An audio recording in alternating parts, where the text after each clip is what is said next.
John and I looked at each other like, what do you mean? No, we'll get by. And he looks at me, he goes, Marvin, how many of your employees are living with you and squatting in your apartment? I go, all of them. I go, yeah, 5. And he goes, you can't, your electricity's being turned off. You can't pay your rent. You can't pay your parents back. And you owe me $100,000. And we're like, but Paul, he goes, but Paul, me nothing. I have to protect you guys through the bankruptcy courts, and we have to do this now. And that night was when John and I, so we didn't have our own factory yet. We still had our cigars being made elsewhere, but we weren't getting deliveries. And John and I went. Amazing. No money, no delivery. Yeah, that was the darkest of times. Yeah. And that night we took our last $20. We went to Heartland Brewery in Union Square, and John looked at me and goes, "Find me some money. We got to open up our own factory." And I grew up in Brooklyn. If you need to get a hold of money quick and fast, there are ways. And found some money. John left the next day, and we started our factory. We opened up our factory, and that was it. And I'm telling you, that's an integral part of it, because you can't, something that's that hard fought and that hard won, you don't walk away from. No, we were all in. Yeah. All in. There was no when he's telling you're filing bankruptcy, what that also is saying is goodbye to your parents' houses. My dad would have killed me. My dad would have killed me after, working. Because when he handed me the money, he goes, "Do you know how many sinks I had to install with this? Do you know how many toilets I had to unplug with this?" Mm-hmm. I mean, my dad, worked hard labor for his entire life. He was about to retire. He was in his early 60s at the time. And he was not going to allow me to fuck that up. So we had no choice. We were all in, and we had to make it happen.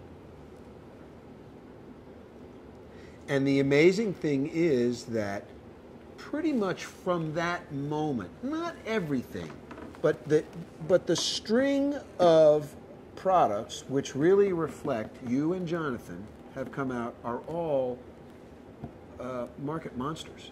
They're all not all of them. Look, not every brand. Let's be real here. We haven't succeeded in everything we tried, and we're not going to succeed in everything we do in the future. But that's not the point. It's not the point, George. Is that you learn from your mistakes, you lay your balls on the line, and you let the chips fall where they may, because if you're afraid of failing, you never succeed. You never succeed, and if you don't try, that's to me the worst thing that you could do. Okay, so the factory has extraordinary output now, and you've got a very talented group of people, and then comes an opportunity, and you start a relationship with Adriano Martinez, Cuenca. Yeah, that was talk cool.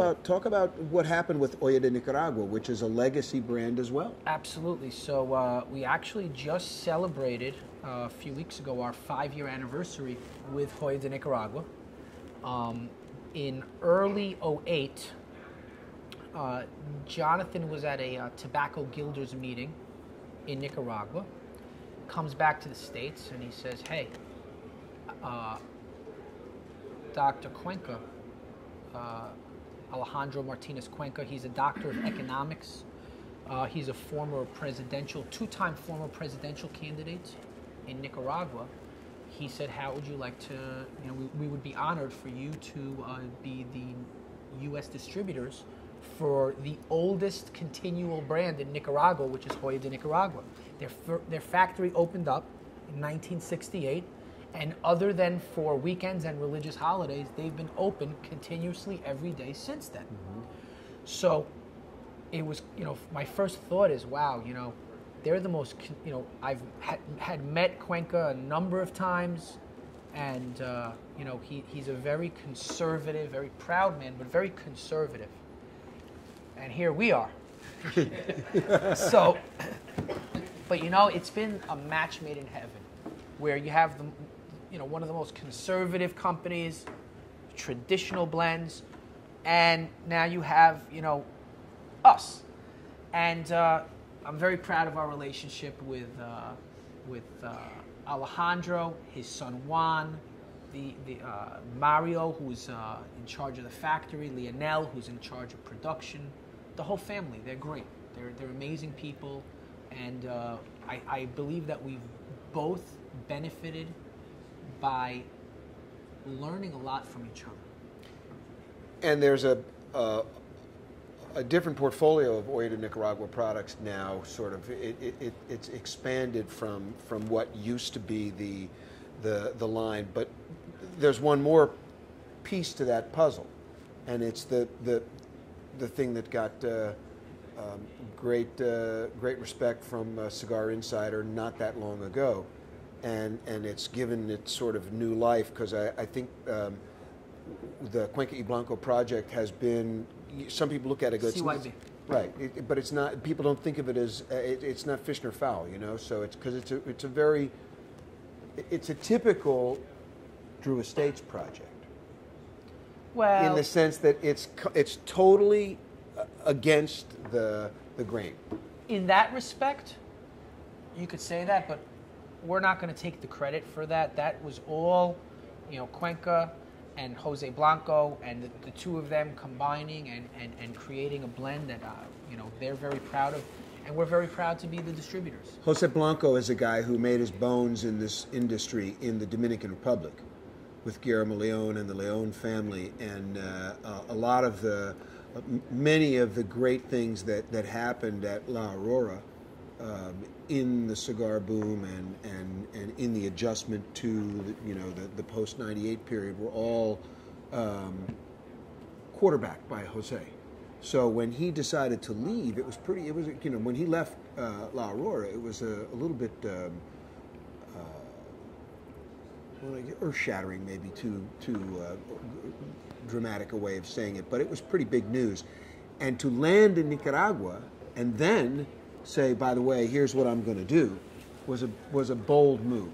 Yeah, the crossover of, you know, going from one country to another, it's so difficult because, you know, Nicaraguan factories work very differently than Dominican factories. Honduran and Nicaraguan factories have more of a you know, what's the word I'm looking for? Have more in common. Yeah.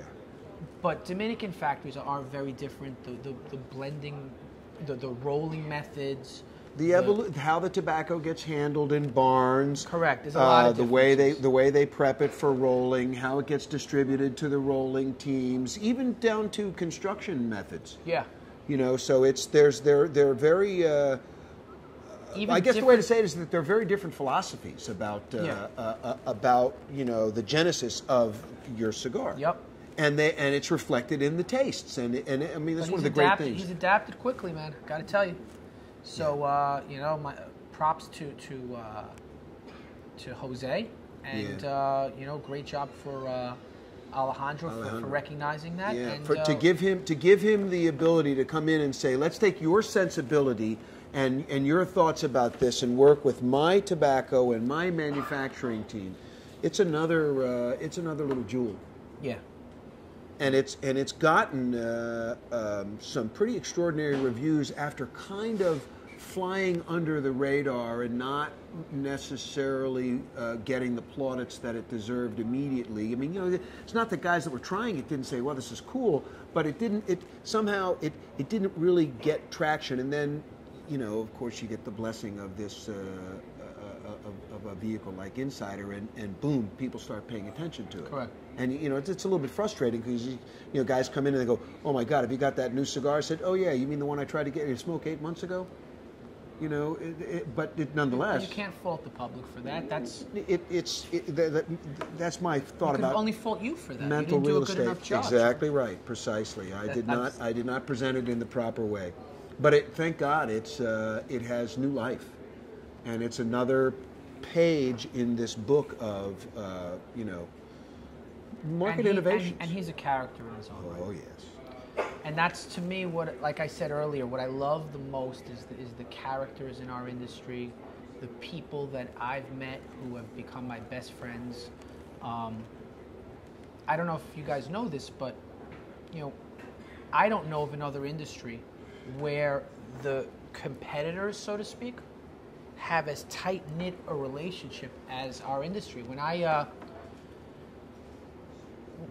got married to my wonderful, beautiful wife, Netta. Shout out to Netta. Yep, November 11th, and when I had to put together my invitation list, I realized who are the people that have affected me the most in my life, and there were a lot of store retailers who I have become friends with over the years, and there were also a lot of manufacturers who I have worked with and broken bread and argued with, and gone through all that our industry is going through together. Yeah. And I said, on this day, these are the people that I want to witness the most important day of my life.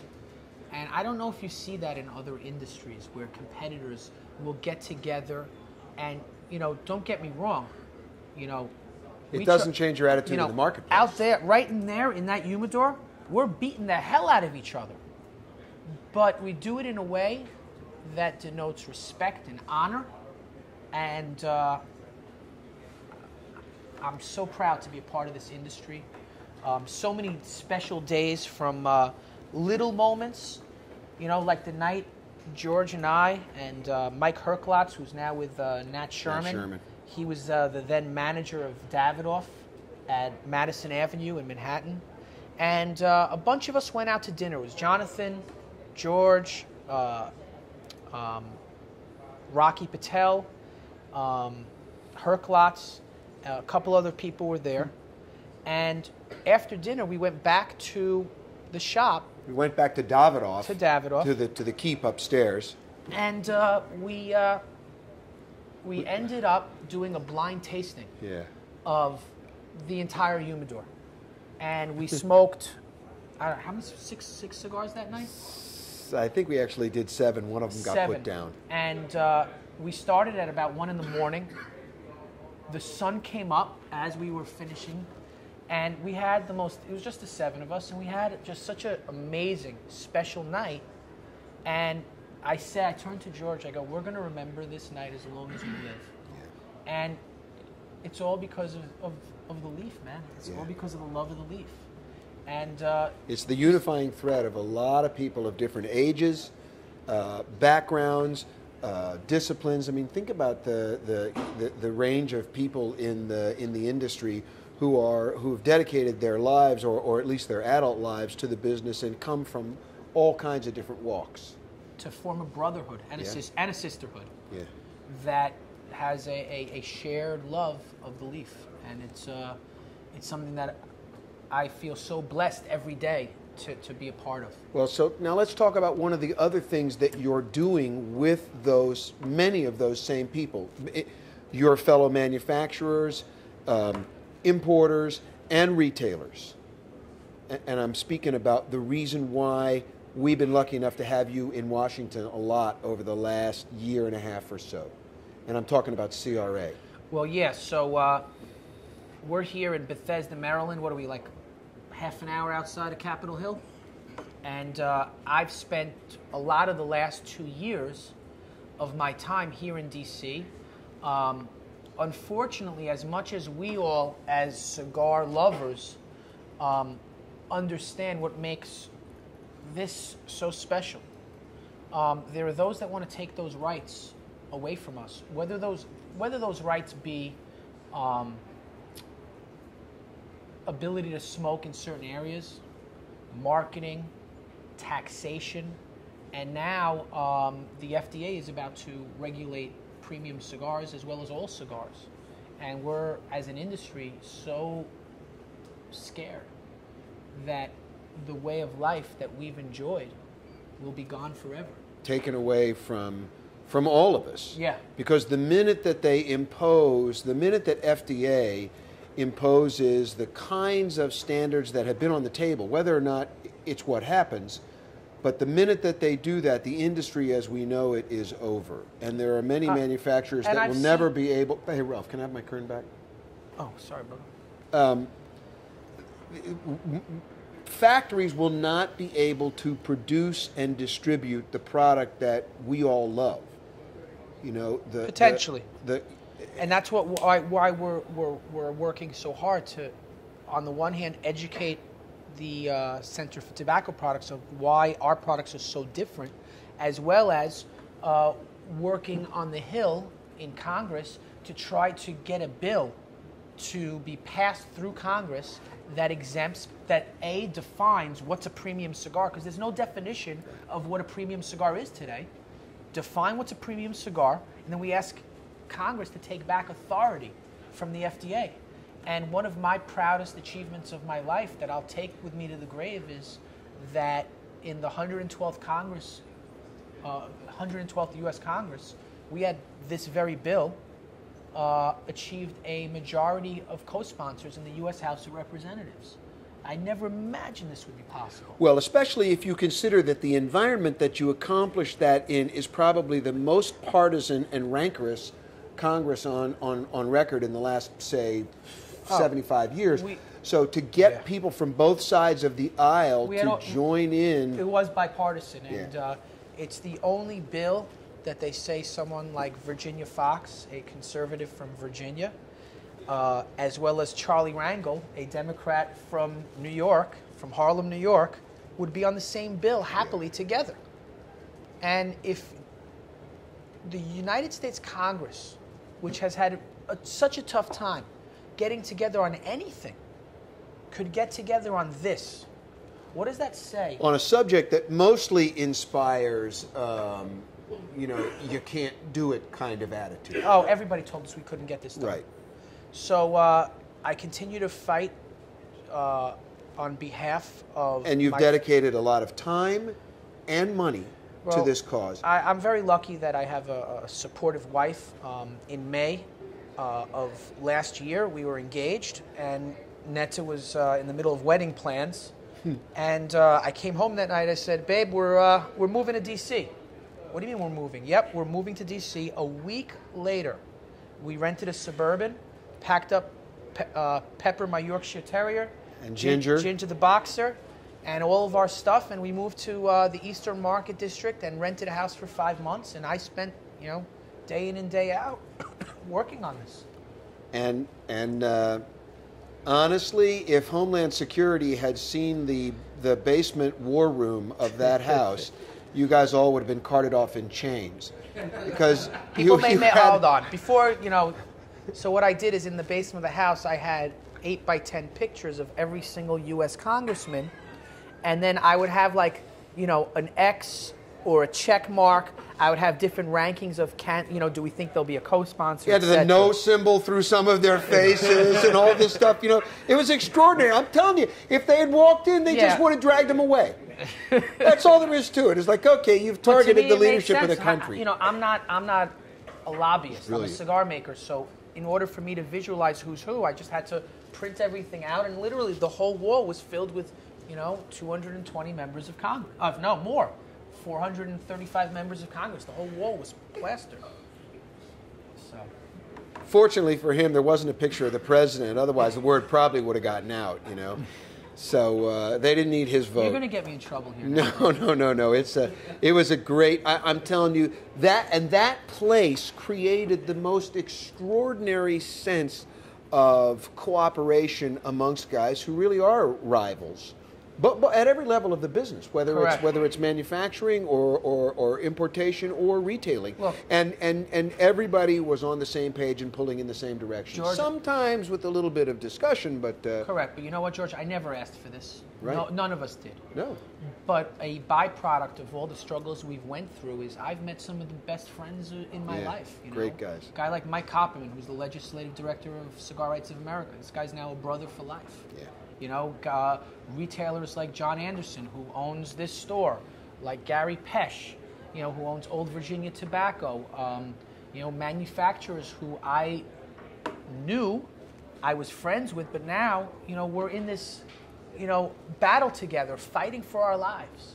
And I wish we didn't have to go through it, but the fact that I got to go through it with such honorable men and women, It was it's really something to be proud of. Incredible experience. It's something to be proud of, and that's another thing that you'll look back on and say, we did this. And it really doesn't matter what the outcome is right now. Well, it does. Well, no, it matters. The outcome in the final. We're here to win. Yes, exactly. But what I'm saying is that one of the things that has happened is, as a result of having to face this challenge, the industry has behaved more with a collective consciousness than it ever has.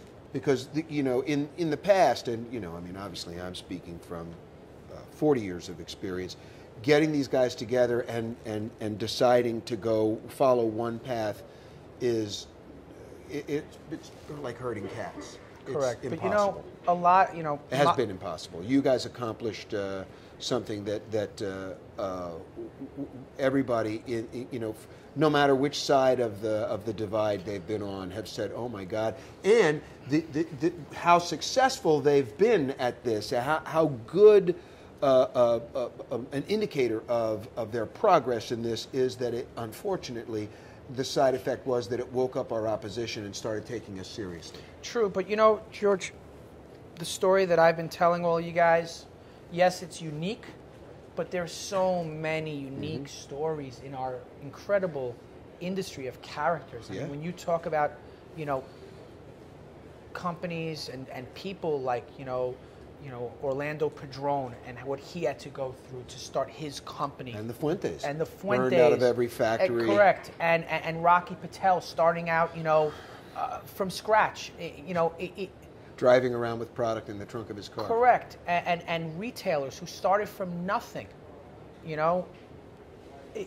It's quite an accomplishment. And we're an industry of scrappers. And most of the cigar makers didn't start, out their lives, driving around in luxury sports cars, and that's the image. Don't talk about Christian. But let me just. I want to make something that right here a simple remark.